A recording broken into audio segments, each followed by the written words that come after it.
guys, it's Manager Kylie, and in today's video, I'm going to share with you the rules of dodgeball.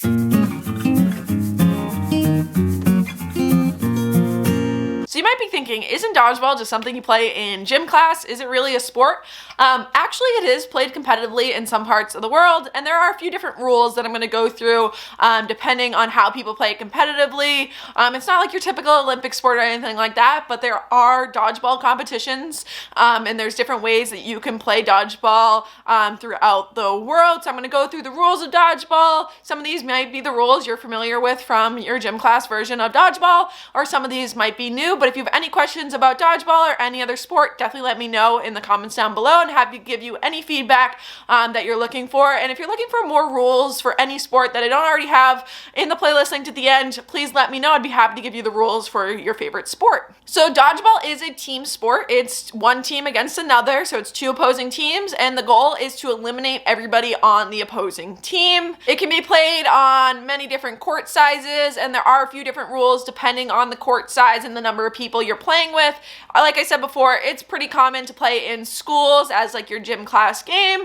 So many of us have played dodgeball at one point in our lives, but these are some more formal rules for the game. It's most commonly played with two teams of 6, but in competitive ways, it can be played with teams up to 15. Most of the time, it's played on a court that's either the size of a volleyball court or a basketball court, generally about 50 feet by 25 feet. So there's plenty of different court sizes you can play on. Obviously, a volleyball court is 60 feet by 30 feet, so lots of different options. Basketball court is obviously bigger than that on what you might play with, and then depending on the bigger the court, you're usually going to play with more people. Dodgeball does have a center line as well as usually a 5-foot attack line. If you're within that attack line, you can't be throwing the ball at somebody on the other team, so this just causes people to spread out a little bit, back up a little bit, and that way you're not attacking somebody right in front of you. So the game starts with an opening rush, and this is when all the balls are lined up in the middle and the two teams rush to get the balls. There's a few ways this can be done. There can be certain balls that are assigned to each team, so half the balls on one side are for one team, half the balls on the middle line are for the other team. Very rarely it's just a free-for-all. Usually it's played with 6 balls, so there's 3 for each team, and then once you get your balls, you run back to your side farther back and start to play either offense or defense, depending on if you have a ball in your hand. Most leagues require you to activate the ball in some way once you get it. This is just to prevent you from immediately throwing the ball the second you put it in your hands. So some leagues, if you're playing in a gym where there's walls right at the end, some leagues will require you to go back, touch the wall, and then come forward.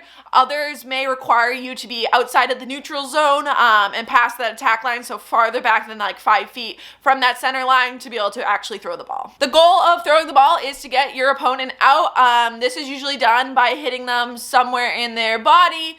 Most leagues for adults and stuff play, you can hit them in the head. A lot of times in schools, they'll play that you can't hit them in the head just because of injury and safety. And it has to hit the body directly from the throw. It can't hit the ground first or the ball becomes dead. You're also able to pass the ball to a teammate if you want your teammate to throw the ball. Or if you need to and have too many balls in your hand or whatever, you can just drop the ball on the ground and one of your teammates can get it as well. Now, when the balls are coming at you, to prevent yourself from getting out, you have a few different options. You can dodge out of the way so that you don't get hit with the ball. You can use the ball that you have in your hand to kind of hit the ball away. You just have to be careful with that the ball doesn't come bouncing back at you.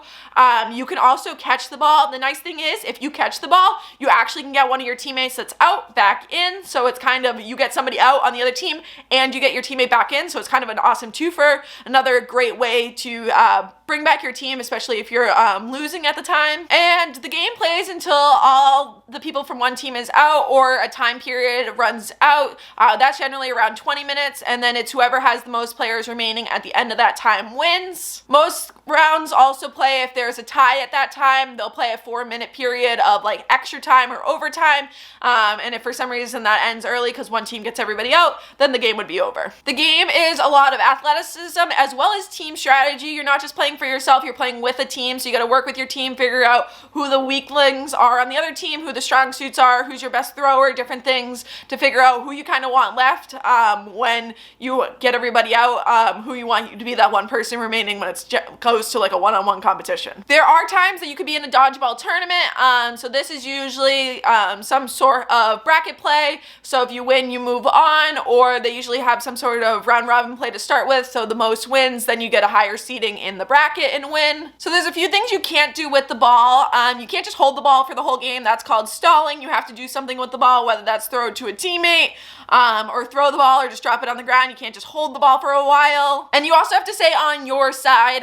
You can't just cross the center line at all. You have to stay on your side and you have to stay inbounds. So if you have a clear out of bounds line, besides just like the wall, you have to make sure you stay in bounds. You also can't, if you have any sort of refs or anything in the game, there usually is some sort of official making sure that everything's running smoothly. You can't be yelling at the refs, so that's an automatic out. Teams are usually given timeouts, so this can be used, it's usually around either a minute or 30 seconds depending on the league and the league rules, and this can be used as a water break. There's also ways to substitute players at the timeout, so if you want to, somebody that's not out, so if your player's out, you can't sub them in, but if you have an extra sub on the sidelines, you could sub them in at a timeout. You can't just sub them on the fly, but you could sub them in at a timeout. Teams are usually mixed gendered, and they usually have to have at least 2 people from each gender, so 2 females and 2 males, and then the rest can be a mix of whatever, but it just makes sure that you have like an even split of gender. Some orgs, like I mentioned before, will use a back wall, and this is usually where you have to start before the opening rush. You have to go back, touch that to activate the balls, and if you were to come in after your teammate catches the ball to get reactivated, you have to go and touch that back wall. A dead ball is something you might also hear, and this is a ball that's been held on for too long through stalling. It just means you can't throw it. You gotta either drop it on the ground. It could also mean a ball that's touched the ground before it hits somebody. It doesn't count because it's already a dead ball. Or a ball that like bounces off that you deflect with another ball, that would make it a dead ball. It just means that the ball isn't like live and can get you out. A lot of leagues will also play with an advantage, and this is when one team has more balls than the other, or especially if they have all the balls compared to the other team.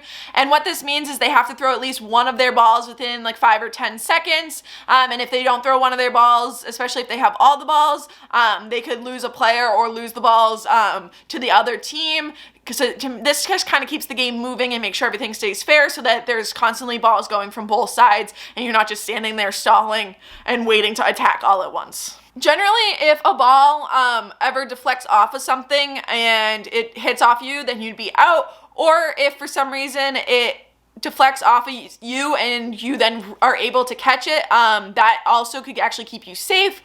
Some of those are little gray area solutions. It really depends on where it hits, and then whether you catch it or not, so whether you're out or your opponent's out or nothing happens. But if you have any of those questions, definitely ask either your league or your official. They'd be able to help you with that. The other thing to know is rules do vary depending on leagues and officials and everything, so make sure you understand your league's rules. But that is the basics of dodgeball. There are also extreme versions, so these can happen at trampoline parks, things like that. So it just adds another twist to dodgeball. It's a super fun game. It's something you can play with your friends, you can play with family, you can play competitively. So I thought I'd give you the basic rules. The rules do have a lot of flexibility to them depending on where you are. So if you have any questions, please let me know in the comments down below. But I hope you guys enjoyed watching, and I will see you guys later.